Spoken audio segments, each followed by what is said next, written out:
so far. I mean, if you look at today's game, 26 shots on goal, 12 corners, and there was even more situations where they got into great possession, situations where they put the ball across the box.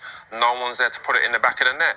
Now there's injuries. Jesus looks like he's got a painful injury there. We don't know what's happened to him, but that's going to be a blow because he's come in, he's scored some goals, and ultimately now he's out. Havertz, I mean, he's so low on confidence. He's just missed a penalty there.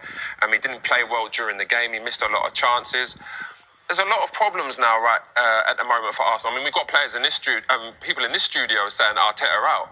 I mean, that's the thing. I'm not at that point yet. You're not at that point. Yeah, I'm yet. not at that point. I'm not at that point yet, purely for the fact that every year Arteta's improved Arsenal, and it's been unlucky that Arsenal are going against arguably the best Premier League team in history, being Man City. And you've got Odegaard. You've had Odegaard injured. You've now got Saka injured. And you mentioned all those injuries. Yeah, and then there was some suspensions as well at the beginning of the season. Saliba being out for what I would say was, unfortunate, tackles where he was out for a sustained period of time. But ultimately, you're not going to win games if you're not putting these chances away. And it's not like Arsenal. Arsenal are putting the ball in good situations. They're making the chances, but it's the attacking players that are not finishing them at the moment. And that's the problem. That is the problem. You can have as much possession as you want. Today, 70% possession. But if you're not putting the ball in the goal, that's what people are judged on.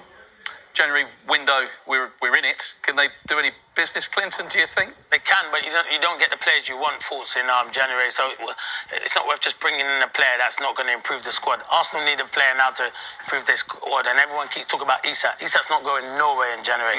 Newcastle will be crazy to sell Isak now. It would be a ridiculous amount of money to get Isak. Newcastle are challenging to win a cup competition, the Carabao Cup, and to challenge to finish in the top 4, which I think they will do because they're in fantastic form. So I just think at the moment now, Arsenal probably will need to go into the market, depending how bad Gabriel Jesus' injury is. I think that's a huge blow because he just looked like he was starting to score goals. But this is a bad result for Arsenal because you look at this, and they're still in the Carabao Cup, but they've got to go to St James's Park. Newcastle are favourites.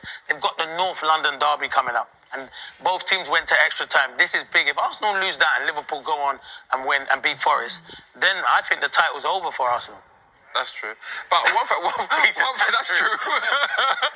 One thing I would say, though... Forest will look after you, Jay. I know, yeah. No, but... say that.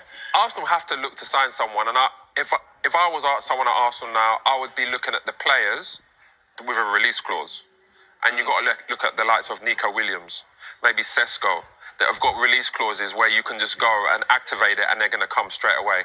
I think Clinton's right. I think at the end of a season... You might be able to get Isak for the right money, but I don't think it's going to happen now. So you have to look at those players, and do you want to spend that money? I think those players in particular, people like Sesko is good number 9. He scored a great goal today.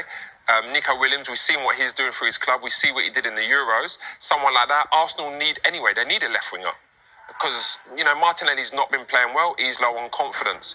You've got Saka on the right wing that, when he's fit, he plays and he's always producing. Odegaard. But there's no balance at Arsenal. That's the problem. And for the money that Arteta has spent, again, 700 million, it's difficult to look at Arsenal's squad and say, where's the depth there? Today, you're bringing on play. You're bringing on Tierney. There's not enough good attacking players to bring on to change a game.